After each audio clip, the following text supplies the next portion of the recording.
For the record, there's a mistake on the stat sheet, innocent mistake. Trent Perry did not have a turnover, and we only had 3 turnovers. Ball went out of bounds across with a couple minutes left. But they gave us the ball, so we only had 3. So our goal for the game was 3 or less. That's a pretty. That was a joke. I was getting ready to say that was a pretty lofty goal if that was true. But last 2 games combined 5 turnovers. I mean that might be a record. Yeah.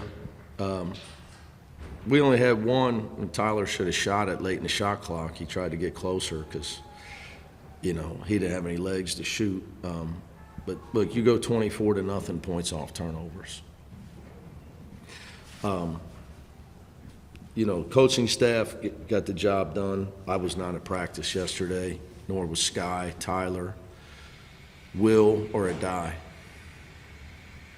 So if you look like Adai and Tyler were struggling getting up and down, they were.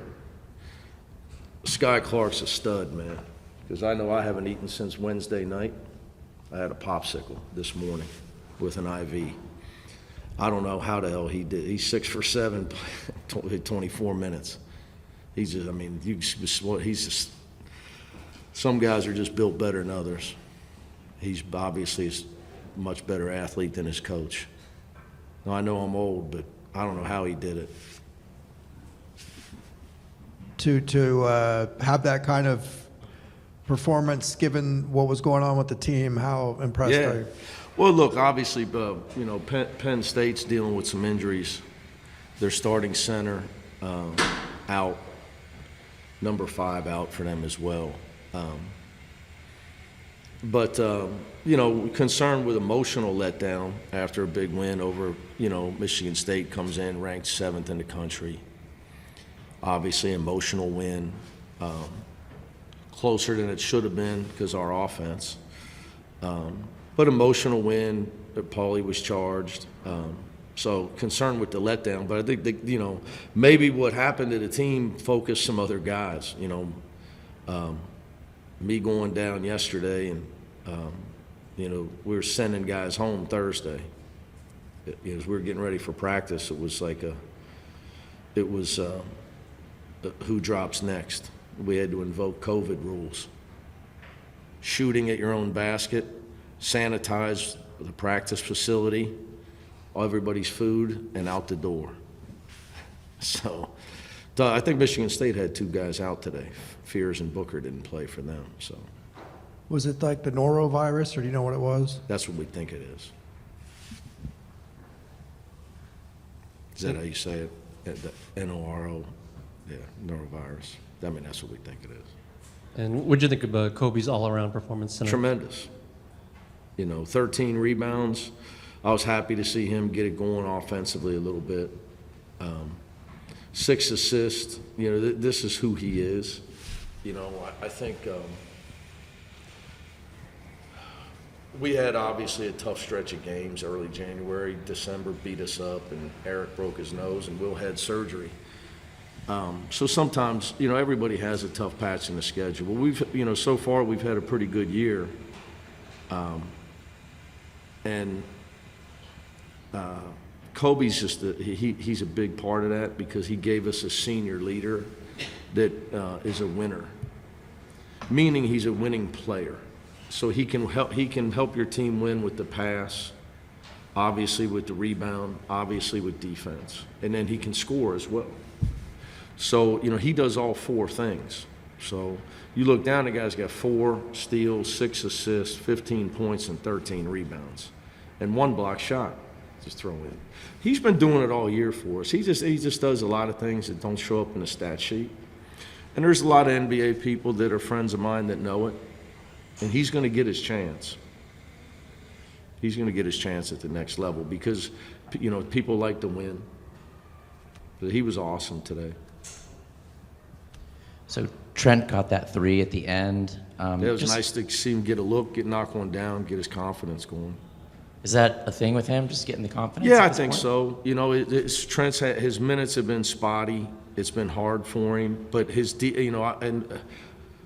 been in bed a lot the last couple of days. So in watching the Michigan State game, I thought it was his best defensive game by far.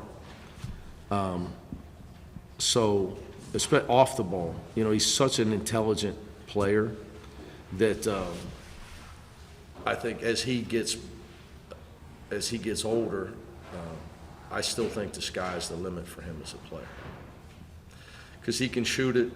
I think I'm still trying to get him out of some habits that he's got, holding on to the ball too much at times when he's being pressured. These kids don't give it up versus the blitz because they spend all their time with trainers and there's nobody to give it up to. You just dribble around cones and make all your moves, so they don't play enough ball. I didn't have a trainer. I played with a bunch of older guys that if I didn't give it up, they're going to slap me in the head. That's how I grew up playing, so it's just a different time. But he's got a world of potential, so just trying to it was nice to get him to knock one down. So if you say areas our team could improve, Trent Perry playing well consistently makes us way better, and I still think that can happen. And then you kind of were mentioning about Laz, you guys have had a good plus-minus with him on the court, even though he didn't have amazing stats. What did you see from him He didn't today? make shots today, but Lazar is a winner. He had a great pass in the first half as we were pulling away on a high-low feed to William Kyle for a dunk. Most dunks are preceded by a great pass, most of the time. The dives on the break was Kobe. Will's in the first half was Lazar. How does getting ready to go on the road complicate? Do you feel like that the illness thing is peaked and you're on the other side of it, or is it still a concern going forward? And you're getting ready to go on the road here, it's going to be. You hope. Tough to say. I heard the women's team had somebody out. I heard football had 30 guys deal with it last couple weeks. They got 100 guys in that building, so tough to say. A few of my assistant coaches could stand to lose a few pounds, so maybe, I don't need it.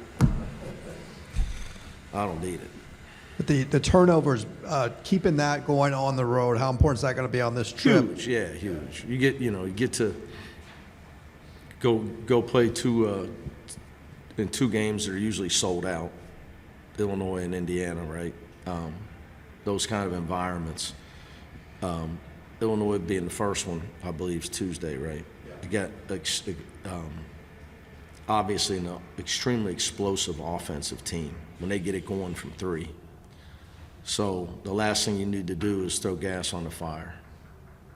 I'm a big believer, as you can see today, 21-4 assisted turnovers. It takes me a while to get us where I need to get us to, but I just don't think you can win on the road in conference play if you turn the ball, if you do turn it over.